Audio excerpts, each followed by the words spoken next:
Hey, it's Center 6 account. Today I'm gonna show you how to make a Lego toilet. These are the pieces you'll need. This one, two of these, this one, that, one of these, and two of these. I have police on it, so it's gonna be police toilet. Yeah, so it starts with this piece. And put on this one. Then take two of these, have these on it. Stick it in the middle. That. You take this piece, stick here,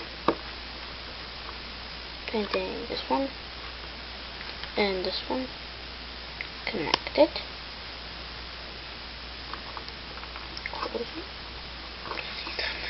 And then these two pieces connected here, and yeah, that's all. That's your Lego toilet.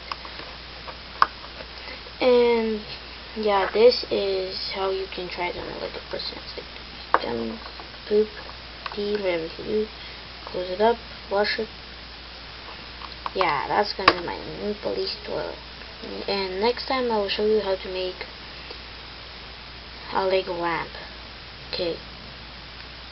So that will be next time. Make subscribe. I wish you like my video, and yeah.